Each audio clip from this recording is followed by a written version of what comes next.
Je vais donner 3 conseils qui m'ont beaucoup aidé pour ma prise de parole en public. Le premier point, c'est le plus important et je le travaille encore, c'est la clarté du message. S'assurer que ce soit structuré et que tu ne partages pas plus que 2 ou 3 informations, autrement tu vas perdre ton interlocuteur. Poser la question, qu'est-ce que je veux que la personne en face de moi retienne?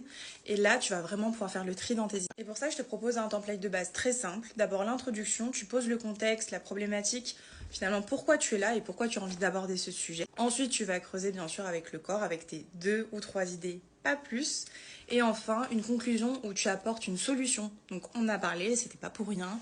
Et je t'apporte quelque chose de très concret à la fin de notre discussion et de notre échange. Tu n'as pas perdu ton temps. Numéro 2, très important, c'est adapter son langage à son audience. Ça peut paraître très simple, mais tu ne vas pas forcément parler de la même manière si tu parles à un client, si tu parles à un collègue, si tu parles à un ami.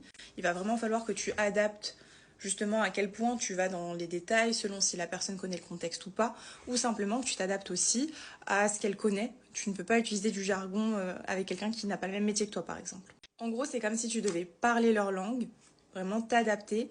Et si jamais la personne n'est pas trop dans ton milieu et que tu as envie quand même de lui partager ton idée, tu peux utiliser des exemples très parlants avec des chiffres ou en donnant des exemples de son propre milieu. Et enfin, le troisième, et en fait, je crois que c'est aussi le plus compliqué, c'est de maîtriser ton langage non verbal. Je pense qu'on est de plus en plus éduqué à ça, mais on s'en rend pas compte. Tous les gestes parasites, le fait de se toucher les cheveux, la manière dont on se tient. Tiens, là, je me tiens pas du tout droite.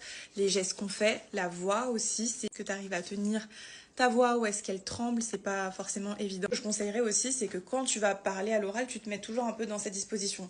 Je me tiens droit, je regarde les gens dans les yeux. Je trouve quelque chose à faire, par exemple, moi aujourd'hui j'ai choisi un stylo pour pas toucher à mes cheveux. Et voilà, à toi de trouver ton style. Si tu as d'autres conseils, n'hésite pas à les partager en commentaire.